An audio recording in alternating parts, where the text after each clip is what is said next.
अपने आप सिद्ध होती है। आप में से कई माताएं ऐसी बैठी हैं जो कभी कभी बोली होंगी, आप में से कई भाई ऐसे बैठे हैं जीजा जो कहते होंगे मेरी मम्मी जो कहती है ना, मेरी माता जी जो कहती है उनके वचन सिद्ध हो जाते हैं। कभी कभी ऐसा होता है मेरी पत्नी जो बोलती है ना उसकी बात बिल्कुल 100% गुरुजी हो जाती है। कभी कभी पत्नियां कहती हैं मेरे पति कहते हैं ना वो बिल्कुल पक्का हो जाता है। कोई कहती है मेरी बेटी ने शब्द कहती है बिल्कुल पक्का हो जाता है। कोई कहती है मेरे दादाजी जो बोलते थे बिल्कुल पक्का। कारण क्या है? ऐसा क्या शब्द हो जाता है कि वो बिल्कुल निश्चित हो जाता है कि दादाजी ने जो कहा, दादी जी ने कहा, माँ ने कहा, पिता ने कहा, बहन ने कहा या भाई ने कहा, वो बिल्कुल पत्थर की लकीर हो जाता है, वो सिद्ध हो जाता है। उसका कारण क्या होता है? मतलब दादा दादी माता पिता बहन भाई सिद्ध होते हैं।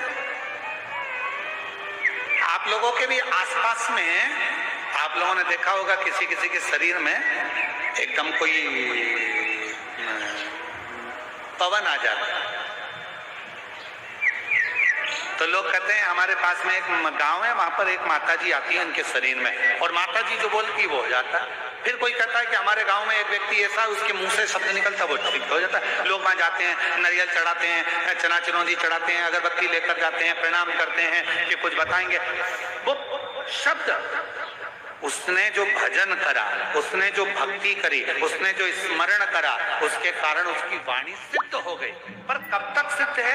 जब तक वो दुनिया के लोगों का भला कर रही है, भला कर रहा है। जिस दिन उसने सोच लिया कि मेरी वाणी से अब लोग मेरे पास आने लगे, मुझे प्रणाम करने लगे, मुझे नमन करने लगे, मुझे प्रसाद चढ़ाने लगे, मुझे भेंट चढ़ाने लगे, मेरे पास पैसा आने लगा, मेरी वाणी सिद्ध हो गई, फिर धीरे धीरे धीरे धीरे वो स्थान की महत्वता समाप्त हो जाती है और उसकी वाणी से निकले वचन भी फिर पूर्ण नहीं होते, क्योंकि उसके भीतर दूसरों के प्रति भेदभाव उत्पन्न होने लगता है, अहंकार आ जाता है, शब्दों का अभिमान आ जाता है, तो वो वचन भी। महाराज सेठ हरिवर्मा ने भगवान शंकर की भक्ति करी, भजन करा, स्मरण करा, मंत्र जाप करा और उठा पूजन से और बेटे को श्राप दे दिया कि तू स्वान, 7 दिन के अंदर तू स्वान बन जाएगा। 7 दिन। बेटा रोते हुए माँ के पास पहुंचा, माँ मुझे श्राप लगा, माँ मुझे श्राप लगा। माँ आंख से आंसू बहने लगे, नेत्र से नीर बहने लगा, आंख से आंसू निकलने लगे। माँ दौड़ी हरिवर्मा की ओर और हरिवर्मा के पास पहुंची। अपने पति के पास जाकर, अपने पति के पास पहुंचकर प्रणाम कर कर रोने लगे। हरिवर्मा ने पूछा अपनी धर्म पत्नी से, तू रोती क्यों है? क्यों रोती? जगत का ऐसा कोई पिता नहीं है जो अपने बेटे को सुधार नहीं सकता। बाप अपने बेटे को सुधार सकता है, पर सबसे बड़ी बेटों की ढाल होती है उनकी माँ, उनकी माता। बेटों की ढाल होती है। जैसे ही बेटा कुछ गलती करा और पिता ने चिल्लाना प्रारंभ किया, इतने में माँ आकर खड़ी हो जाती है। 9 महीने तक गर्भ में रखा, तुम तो अपना काम में लगे हुए थे, मैंने कैसे पाल पोस के बड़ा किया मैं जानती हूँ। आ गए चिल्लाने, चुप रहो, सुधर जाएगा, हो जाएगा।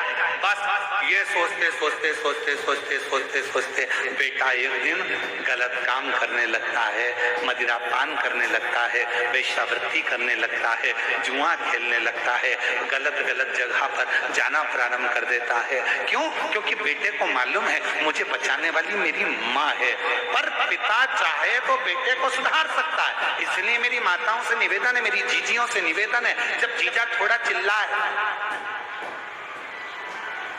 बच्चों को शांत शिव ओघड़दानी त्रिकालदर्शी कैलाशी अविनाशी शिव की कथा करें।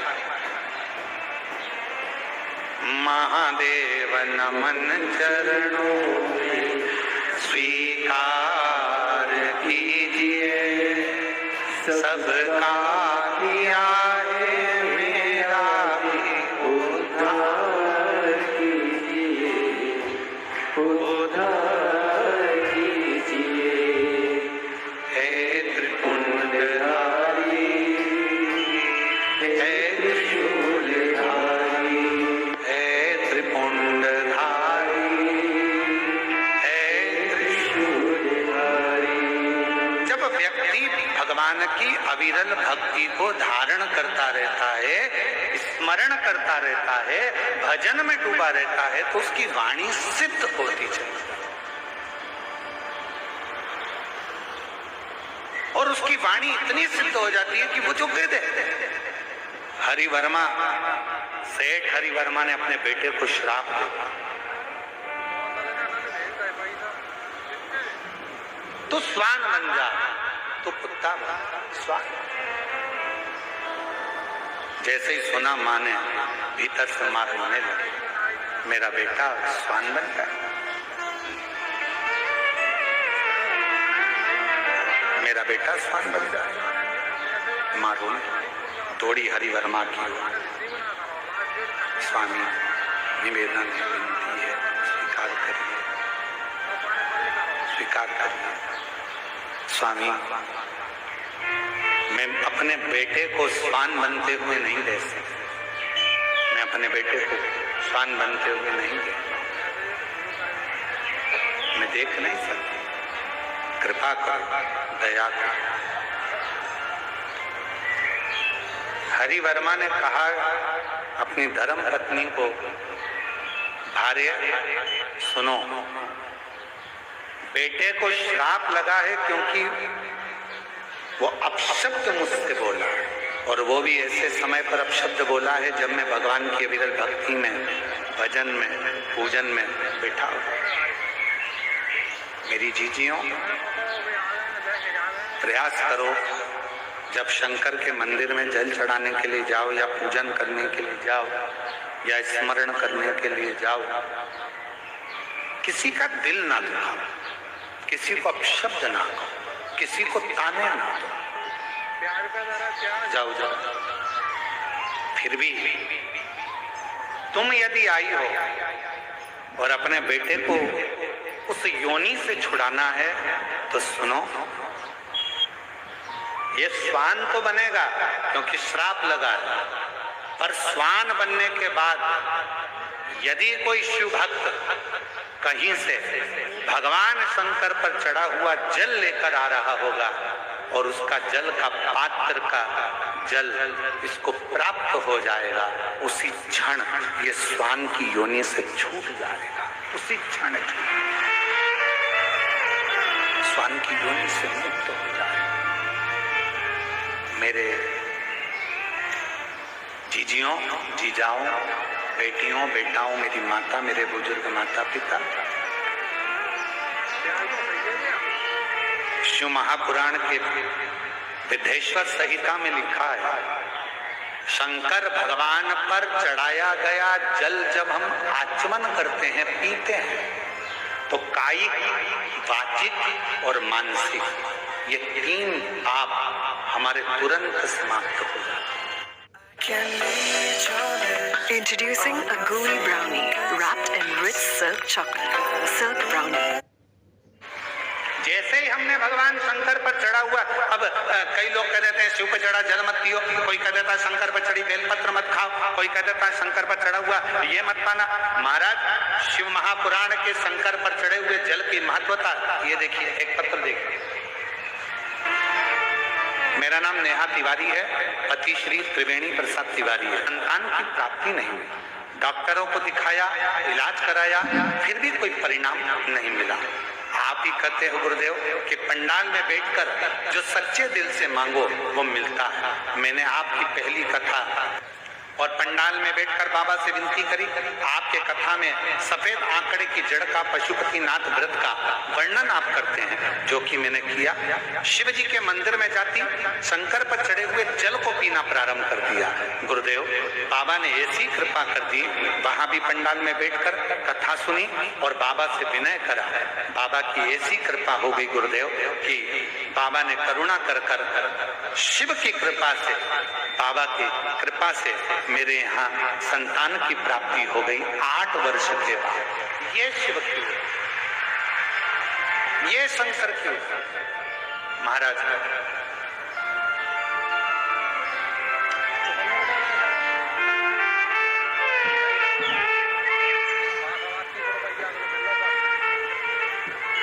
एक लाइन अच्छी लिखी है, आप और हम गुनगुना लेते हैं। तेरी कृपा का, बोलो बोलो सब बोलो जरा, तेरी कृपा का क्या है भरोसा, कब किस पर हो जाए जरा। 8 वर्ष के बाद मेरे घर में संतान की प्राप्ति हुई है। गुरुदेव बाबा ने मुझे औलाद दी है। शंकर पर चढ़ा हुआ जल, शिव पर चढ़ा हुआ जल हमारे कायिक, वाचिक और मानसिक 3 पापों को समाप्त कर दे। पर हो जाए जरा शिव कथा कहती है, भगवान शंकर पर चढ़ा हुआ जल जब हम आचमन करते हैं, शिव पर चढ़े हुए जल को जब हम अपने घर पर प्रोक्षण करते हैं, शंकर पर चढ़े हुए जल को जब हम अपने ऊपर छींचते हैं, शंकर पर चढ़े हुए जल को जब हम अपने मस्तक पर चढ़ाते हैं, हमारे ना जाने कितने कितने पाप अपने आप छिन्न होते चले जाते हैं, समाप्त होते चले जाते हैं। वो पाप अपने आप दूर हो जाते हैं, दूर। हरि वर्मा सेठ ने कहा, तुम्हारे बेटे की मुक्ति स्वान की योनि से होगी तो शंकर पर चढ़े हुए जल से। धीरे धीरे कर 7 दिन के अंदर बेटे का शरीर स्वान का हो गया और स्वान का शरीर होकर वो भटकने लगा, यहाँ वहां जहां तहां जाता भटक।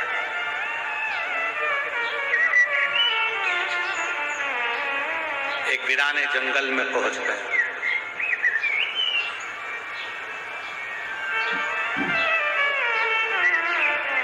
वीराने जंगल में पहुंचकर यहाँ वहां कुछ भोजन ढूंढ रहा था।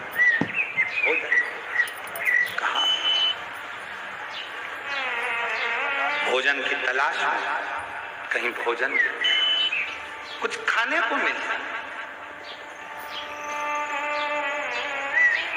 मिला नहीं। एक शिव भक्त भगवान शंकर के शिवालय पर पूजन कर आराधना कर आ रहा था। हाथ में कुछ सामग्री थी। स्वान को लगा, कुत्ते को लगा कि इसमें कुछ भोजन मिल जाएगा, मैं 3 दिन से भूखा हूं, कुछ खाने को नहीं। कुत्ता स्वान वो शिव भक्त के पीछे आने लगा। शिव भक्त घबरा गया। उसको लगा कहीं ये स्वान, ये कुत्ता मुझे काट ना ले। जल के पात्र में शिवजी को चढ़ाया हुआ जल रखा हुआ था और वो स्वान पीछे पीछे, ये शिव भक्त तेज चलने लगा तो स्वान और तेज चलने लगा। शिव भक्त और तेज चलने लगा तो स्वान और तेज चलने लगा। उसको लगा कि ये स्वान को मुझे काट ये कुत्ता तो मुझे काट। कभी कभी भय लगता है।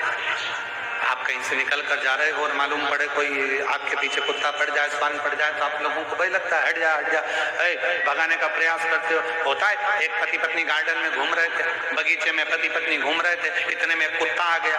जो कुत्ता आया तो पति घबराया, पत्नी भी घबराई। पति को लगा ये कुत्ता कहीं मेरी पत्नी को ना काट खाए।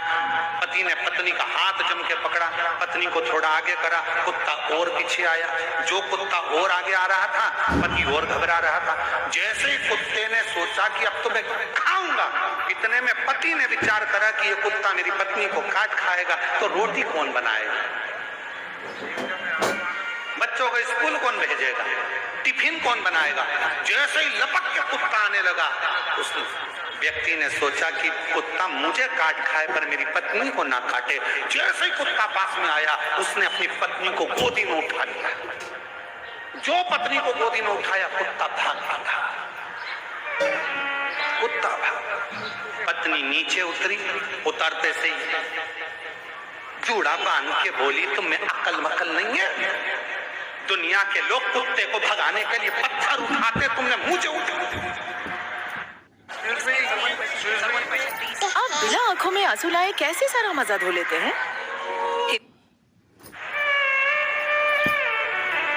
पति ने अपनी पत्नी से कहा, रियो धनवन, ओ मैं तेरे हाथ जोड़ता, सुन, वो कुत्ता तुझे काट खाता, मैं तेरी बचत सोच रहा था, इसलिए तुझे गोदी में उठाया था। पर पत्नी तो रूठ कर वो गई। अब बेचारा पति कितना भी अच्छा सोचे तो भी बेचारा बूढ़ा हो ही जाता है। वो कितना भी अच्छा सोच ले तो भी कभी कभी तो बुरा हो ही जाता है। वो सोच है। अब एक प्रसंग और सुनने में आता है कि एक पति का जन्मदिन था और पत्नी ने सोच लिया आज मैं अपने पति से नहीं झगड़ूंगी क्योंकि आज उनका जन्मदिन है। और पत्नी सवेरे से गाजर का हलवा बनाई, पति सो रहा था, वहां ले जाकर उसको दी। पति उठा, उठते से पत्नी ने कहा हैप्पी बर्थडे टू यू। और पति उठा, पत्नी ने कहा लो गाजर का हलवा। पति ने सोचा आज गाजर का हलवा, इतनी सुबह से चाय लाती तो अच्छा लगता, गाजर का हलवा लाई है, अभी तो मेरा मुंह ही नहीं धुला है। पत्नी ने सोचा था झगड़ा नहीं करूंगी। और पति ने जैसे ही बोला कि चाय ले आती, इससे तो झगड़ा होने ही वाला था। पत्नी ने मूड चेंज करा और चली गई, ठीक मैं चाय लाती। पति ऑफिस जाने लगा। पत्नी कहने लगी सुनो जरा काम से जल्दी आ जाना, आज तुम्हारा जन्मदिन है ना, पार्टी करने चलेंगे। पति ने कहा ठीक। पति जल्दी आ गया। अब पत्नी तैयार हो रही, पति तैयार हो रहा। इतने में पत्नी थोड़ी देर में आके पूछी सुनो आज तुम्हारा जन्मदिन है, मैं तुम्हें क्या गिफ्ट दूं बताओ ना। तुम जैसा बोलोगे वही गिफ्ट मैं तुमको आज दूंगी पक्का। मेरा तो मन कर रहा है कि तुमको एक जोड़ अच्छे जूते दिला दूं और एक मन कर रहा है कि तुम्हें टी शर्ट दिला दूं। तुम्हारा और कुछ मन हो तो तुम आज मांग लो, आज मैं इतनी खुश हूं, जो मांगोगे मैं तुम्हें दे दूंगी। पति ने कहा मुझे कुछ नहीं चाहिए, चल होटल चल। पत्नी फिर तैयार होके आई, फिर बोला कुछ गिफ्ट मांग लो, आज इतनी खुश हूं, जो मांगोगे दे दूंगी। फिर पति ने कहा कुछ नहीं चाहिए। पत्नी फिर आ गई, मांगना तो पड़ेगा चाहे कुछ भी हो जाए, तुम जो मांगोगे मैं दे दूंगी। इतने में पति ने कह दिया तलाक।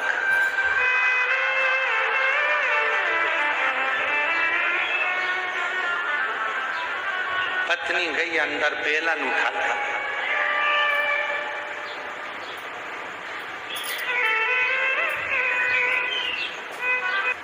कुछ भी नहीं भागा। शिव भक्त जैसे भागा तो स्वान उसके पीछे पीछे। अब इसको लगा कि मुझे काट खाएगा। पानी का जो लोटा था, जल का जो लोटा था, उसने वो ही उठा लिया और कुत्ते को भगाने के लिए, स्वान को भगाने के लिए वो लोटा उसकी ओर फेंका। वो लोटे का जल नीचे गिरा, वो जल को स्वान ने चाट लिया और वो उस स्वान की योनि से छूट गया। स्वान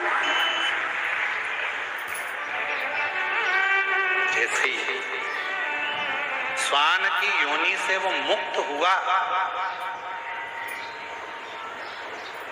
शिव भक्त ने पूछा भाई तुम कौन हो? मेरे पिता का नाम हरिवर्मा है, मैं सेठ हरिवर्मा का पुत्र हूं। मेरे पिता ने मुझे थोड़ा सा निर्माल्य विसर्जन के लिए बोला था, मैंने उसको अपशब्द कह दिया था जिसके कारण बस मुझे कुत्ते की योनि, स्वान की योनि।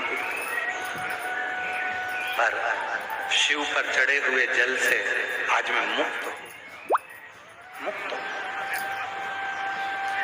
स्वान हरिवर्मा का पुत्र वंशी कहता है आज मैं कह सकता हूं कि मेरे शंकर पर चढ़े हुए जल को जब थोड़ा सा भी मस्तक पर गिरता है तो ना जाने कितने कितने पाप हमारे समाप्त हो जाते हैं।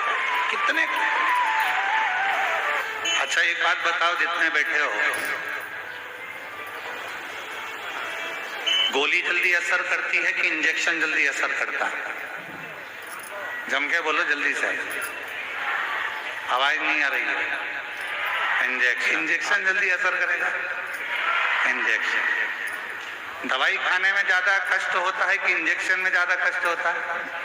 इंजेक्शन। दवाई तो तुमने लिया, पानी से निकल गए, कोई ना दर्द हुआ, ना तकलीफ हुई, ना कष्ट हुआ।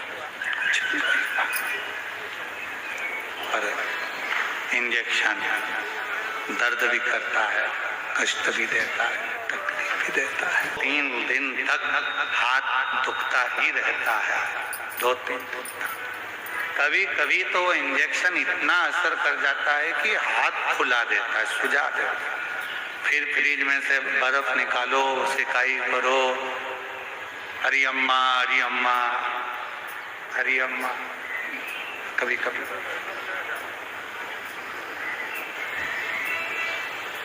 दवाई असर करती है पर थोड़ा समय लेती है। पानी से निकल लो। असर किसने करा? जो दर्द दिया। असर किसने करा? जो इंजेक्शन शरीर में लगा, जिसने कष्ट दिया, वो जो कष्ट दे रहा था उसने आपको रोग से मुक्त कर दिया।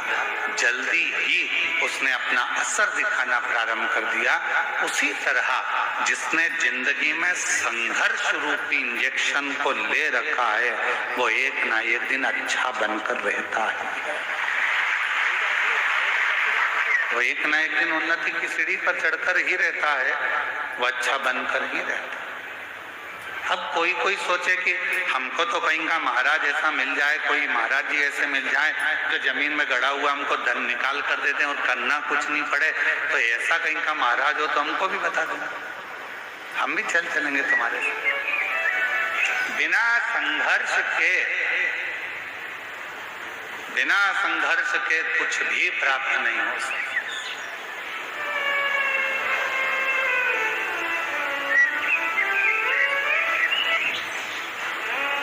वहां ब्लास्टिंग होने के बाद माल ट्रक में भराता है, यहाँ तो तुरंत ब्लास्टिंग होकर कथा दिल में भरा जाती है। तुरंत दोनों।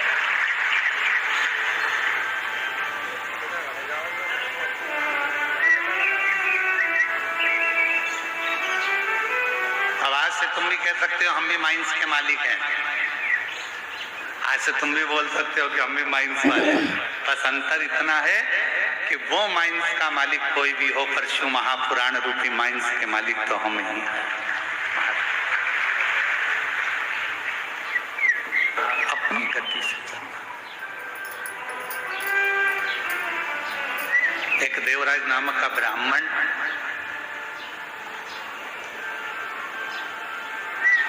के घर में जन्म लेने के बाद भी ब्राह्मण कर्म नहीं कर पाया, श्रेष्ठ कर्म नहीं कर पाया। जरूरी नहीं है कि आपके पास में बहुत सारा धन होगा तो आप दान कर सको। आपके पास में बहुत सारी संपदा होगी तो आप दान कर सको। आपका शरीर स्वस्थ होगा तो आप भजन कर सको। में भी ना जाने कितने करोड़पति, कितने अरबपति पड़े होंगे, कितनों के पास में धन होगा। इस क्षेत्र में भी ना जाने कितने कितने धनपति होंगे, कितने कितने अरबपति होंगे, कितनों के पास धन होगा। क्या सबके भाग्य में, सबके ललाट पर ये शिव महापुराण की कथा लिखी है? आपके माता पिता और उनके माता पिता का कोई पुण्य होगा जो 71 पीढ़ी को तारने के लिए ये शिव महापुराण की कथा आपके भाग्य में, आपके ललाट पर कोई पुण्य पिछले जन्म में। हमारा पूर्व का कोई पुण्य होता है तो हम भजन में जाते हैं। पूर्व का हमारा कोई पुण्य होता है तो हम शिव मंदिर तक जाते हैं। कोई पूर्व का हमारा पुण्य होता है तो हम भगवान की भक्ति करते हैं। कोई पूर्व का हमारा पुण्य होता है तो हम भगवान का मंत्र जाप करते हैं। कोई पूर्व का हमारा पुण्य होता है तो हम भगवान का कोई कथा, कोई सत्संग, कोई भजन करा पाते हैं। और हमारे पूर्व का कोई पाप प्रबल होता है तो हमारे घर में जो धन आता है वो गलत मार्ग पर जाता है, गलत जगह पर जाता है। कहीं वेश्यावृत्ति में जाएगा, कहीं जुए में जाएगा, कहीं मांसाहार में जाएगा, कहीं गलत जगह पर वो धन जाना प्रारंभ हो जाएगा।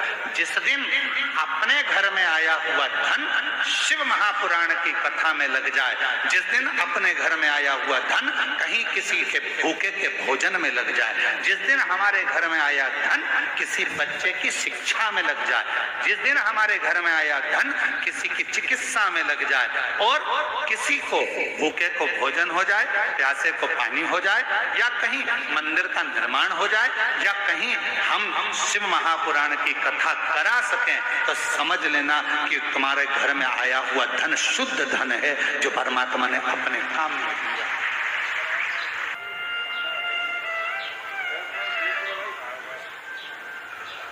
तुम्हारे घर के बाहर फूल लग रहे होंगे, तुम्हारे घर के बाहर बगीचे में गमले में पुष्प लग रहे होंगे।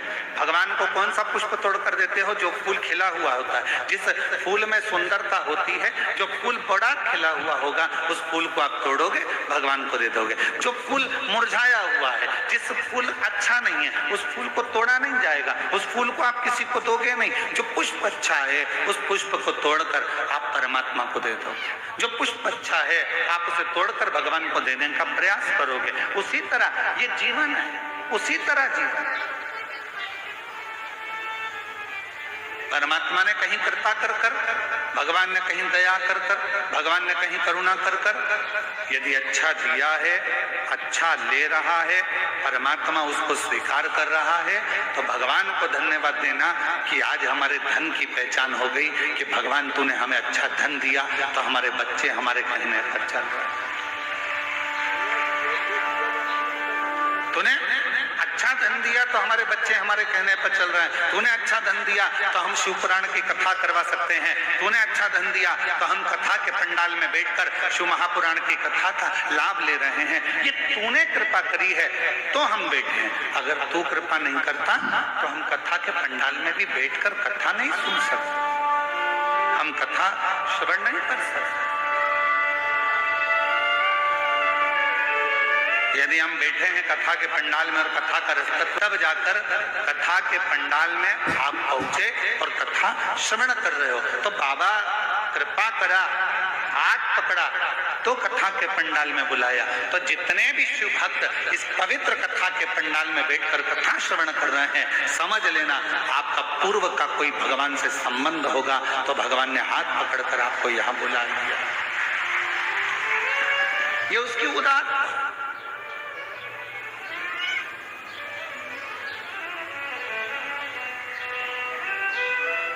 ये उसकी कृपा है, ये उसकी करुणा, ये उसकी दया।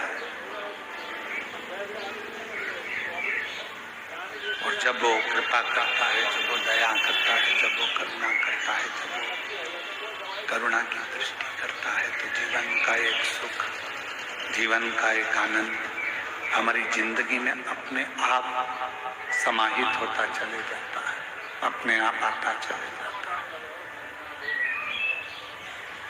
देवराज ब्राह्मण के घर में जन्म लेकर भी ब्राह्मण कर्म नहीं कर पाया, तो जरूरी नहीं है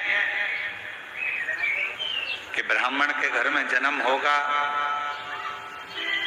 तो ही हम संसार सागर से मुक्त हो पाएंगे।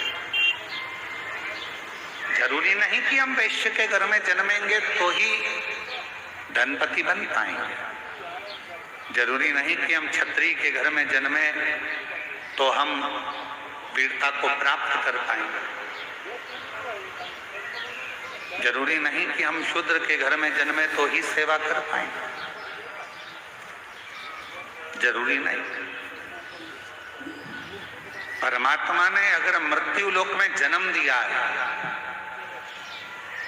और परमात्मा ने अगर मृत्यु लोक में भेजा है, और भजन परमात्मा पर, यदि शिव पर आप भरोसा कर रहे हैं, विश्वास कर रहे हैं और पूर्ण तरह से आप शिव पर आश्रित हैं और अपने संघर्ष को, अपनी मेहनत को पूर्ण तरह से कर रहे हैं, तो दुनिया का कोई व्यक्ति आपको पीछे नहीं हटा सकता।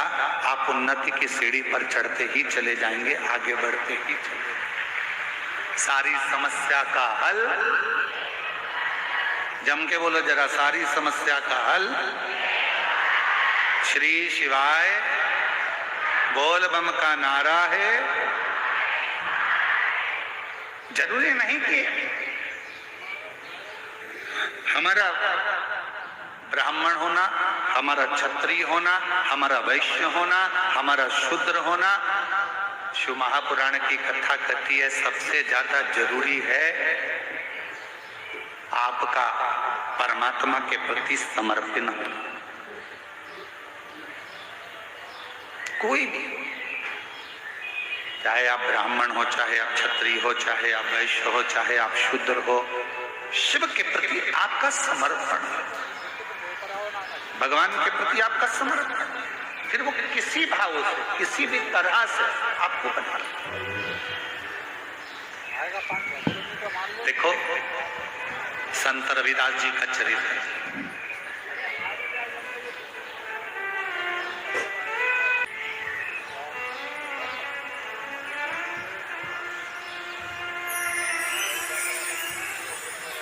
संत रविदास जी के चरित्र को देखिएगा।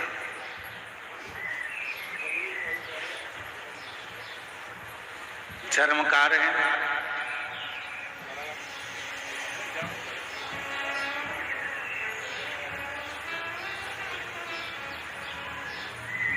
मीराबाई के गुरु हैं।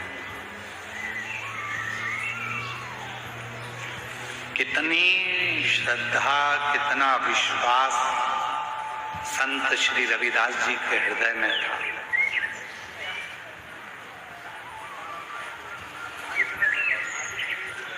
कितना विश्वास। जोड़कर कहा संत रविदास जी से, महाराज जी, गुरुदेव, ओ गुरुदेव, बोलो मीरा। गुरुदेव, सारे बड़े बड़े संतों का आश्रम गंगा जी के तट पर बना हुआ है, मेरा भी मन कर रहा है आपका एक बढ़िया आश्रम, आपकी बढ़िया कुटिया, बहुत सुंदर सी आपकी एक कुटिया मैं गंगा जी के घाट पर बनवा दूं। गंगा जी के घाट पर बनवा दूं, बहुत जोरदार कुटिया गंगा के घाट पर बना दूं। संत रविदास जी ने मुस्कुराकर कहा कि मैं गंगा के घाट पर क्यों?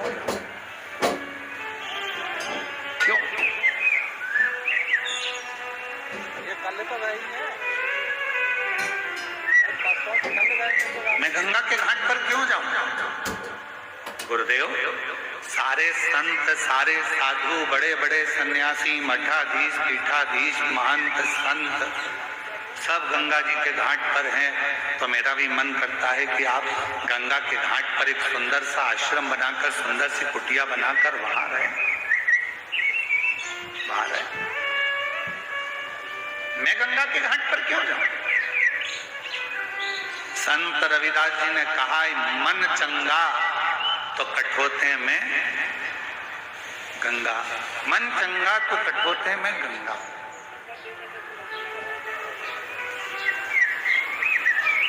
और मैं गंगा के घाट पर क्यों जाऊं?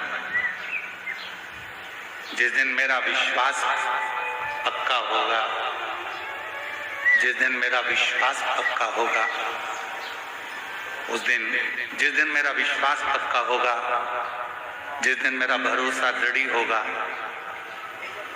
उस दिन निश्चित है कि मुझे मैं गंगा के घाट पर जाने की जरूरत नहीं पड़ेगी।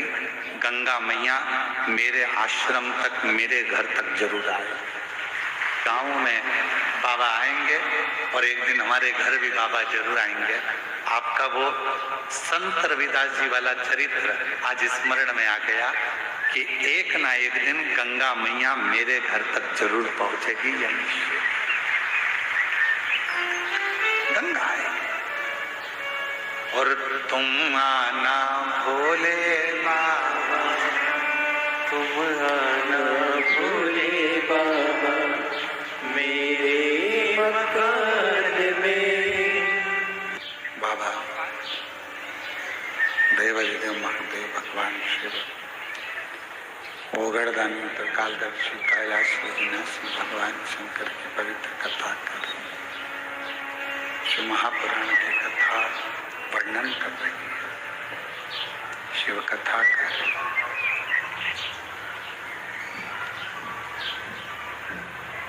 संत रविदास जी के पास में मीराबाई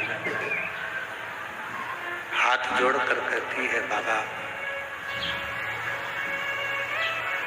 सबका महल, सबकी कुटिया, सबका आश्रम गंगा जी के घाट पर बना हुआ।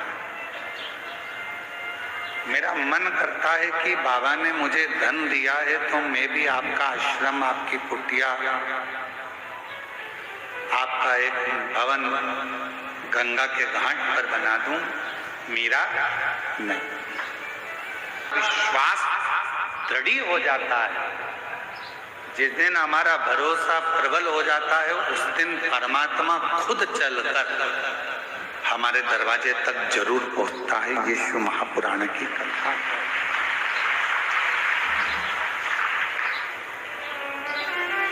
भरोसा ही दृढ़ नहीं हो तो परमात्मा कैसे आएगा?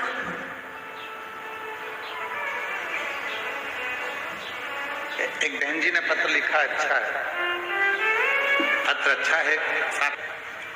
मेरा नाम कामनी सिन्हा है, पति का नाम श्री जितेंद्र सिन्हा है। गुरुदेव, मेरी 2 बेटियां थी। पहली बेटी 13 साल की, दूसरी बेटी 10 साल की। लड़का नहीं था। लोग ताना देते थे, खूब अपशब्द कहते थे। जो मर्जी आती थी वो लोग उठाकर बोल देते थे कि लड़का नहीं है, इतना धन क्या छाती पर बांध कर ले जाएंगे, बेटा नहीं है, ऐसा लोग बोला करते थे गुरुदेव। पर उसके बाद डॉक्टर ने भी मुझे संतान के लिए मना कर दिया। तब किसी ने आपकी कथा के बारे में बताया। मेरी माँ बोली शिवपुराण की कथा आती है, आपकी कथा सुनना प्रारंभ करी और गुरुदेव पुत्र की कामना करी।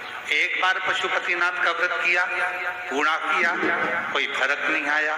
फिर दूसरी बार सफेद आंकड़े की जड़ और पशुपतिनाथ का व्रत फिर वापिस किया। गुरुदेव में आपकी कथा हो रही थी, किसी ने कहा कि पंडाल में बैठकर जो मांगा जाता है वो मिलता जरूर है। तभी मैंने विचार करा कि कुरुद में कथा हो रही है, मैं भी कथा के पंडाल में जाऊंगी, वहां की मिट्टी को अपने पेट पर लगाऊंगी, भले बाबा देगा, जरूर देगा, ये विश्वास है। और गुरुदेव पंडाल में बैठकर मैंने कथा श्रवण करी, वहां की मिट्टी को अपने उदर पर लगा लेती, वहां से वापिस आई। बाबा की ऐसी कृपा हुई गुरुदेव, 3 महीने बाद मेरा गर्भ ठहरा और बाबा की कृपा से मेरे घर में बाबा ने जुड़वा संतान को जन्म दिया। आज मेरी बेटे की माँ हो गई। मैं बाबा को धन्यवाद देने के लिए आया। एक बात आप लोगों से कहना चाहूं, इसी चोपड़े के चक्कर थोड़ा ध्यान दें। बेटी और बेटा इन दोनों को कभी अलग मत मानो। बेटा एक कुल को तारता है और मेरी बेटियां 2 कुल को पार लगा देती हैं। पर ना जाने क्या रीति है।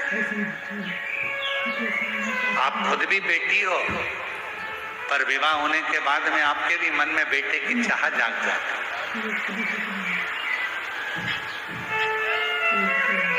मन में यह भाव आता है कि बेटा, और लोग ताना देने में पीछे नहीं हटते। पर शिवपुराण की कथा कहती है, क्या किसको रोइए, चादर तान के सोइए। गुरुदेव बाबा ने मेरी सुन ली, लोगों का मुख बंद कर दिया और बाबा ने भी मुझे बाबा की कृपा से जुड़वा बच्चे जन्म लिए हैं। बाबा की तेरे मन को भाई जरा सी हम पर कर दो, जरा सी हम पर कर दो। ये उसकी कृपा है, उसकी करुणा के बिना, उसकी कृपा के बिना, उसकी दया के बिना संसार में कुछ नहीं हो सकता, कुछ भी। आप कृपा करिए, क्या करूँगा मैं गंगा के